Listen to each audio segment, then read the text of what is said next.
12 KG LPG সিলিন্ডারের দাম বাড়ানোর কারণে ভোগান্তিতে আছেন চট্টগ্রামের সাধারণ জনগণ। চট্টগ্রামের এনায়েত বাজার প্যান্ডা টাওয়ারের সামনে থেকে এই বিষয়ে বিস্তারিত জানাতে আমাদের সাথে যুক্ত হচ্ছেন প্রতিনিধি মনরুল ইসলাম পারভেজ। পারভেজ, আপনার কাছে জানতে চাচ্ছি যে এলপিজি গ্যাসের দাম যে বাড়ানো হয়েছে এর পুরো প্রভাব চট্টগ্রামে কেমন পড়েছে?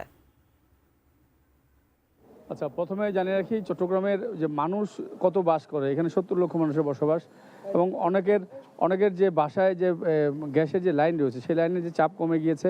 এটা বেশ কিছুদিন থেকেই লেখালেখি হচ্ছিল এবং যার কারণে সিএনজির যে পাম্পগুলো রয়েছে সেখানেও দীর্ঘ লাইন আমরা দেখতে পেয়েছি। যে প্রেশার কম হওয়ার কারণে অনেক বাসা বাড়িতে রান্না করা যাচ্ছিল না, সেখানেও কিন্তু সিলিন্ডার ব্যবহার করা হয় এবং হঠাৎ করে সিলিন্ডারের দাম বাড়িয়ে দেওয়া হয়েছে। যেটি আগে ১৫০০ ১৫০০ টাকা পাওয়া যেত সেটি এখন ১৭০০ টাকা গিয়ে মানুষের কিনতে হচ্ছে। অর্থাৎ মানুষের অনেকেই আমাদের কাছে অভিযোগ করেছেন।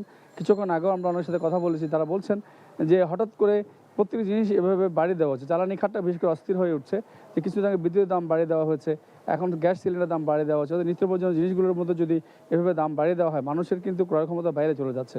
এই জন্য সরকারকে ওনারা অনুরোধ করেছেন যাতে এই জিনিসগুলোকে নিয়ন্ত্রণে নিয়ে আসা হয় এবং মানুষের ক্রয় ক্ষমতার মধ্যে রাখা হয়। যে আমাদের দেশ কিন্তু প্রাকৃতিক সম্পদে ভরপুর, সবাই বলছেন যাতে সেদিকে একটু জোর দেওয়া হয়, সেজন্য দাবি অনেকেই করেছেন। তো সব মিলে যে একটি অস্থির বাজার, অর্থাৎ দোকানদার যারা রয়েছেন, ব্যবসায়ী যারা রয়েছেন, তারা বলছেন তাদের কিছু করার নেই, যেহেতু রেগুলেটর কমিশন থেকে দামটি বাড়িয়ে দেওয়া হয়েছে। তবে অনেক অসাধু ব্যবসায়ী আমরা অনেকে বলছেন, অভিযোগ করছেন যে কাগজ কলম ১৭০০ হলে অন্য জায়গায় চেয়ে বেশিও কিন্তু বেচা কিনা হচ্ছে। তো সে ব্যাপারেও অভিযানের কথা জানিয়েছেন।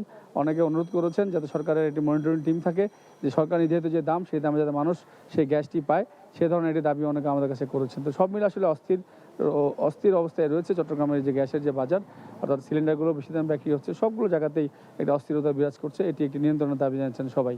আপাতত এই গ্যাসের ঊর্ধ্বমুখী বাজার নিয়ে আমার কাছে এখান থেকে এতটুকুই রয়েছে।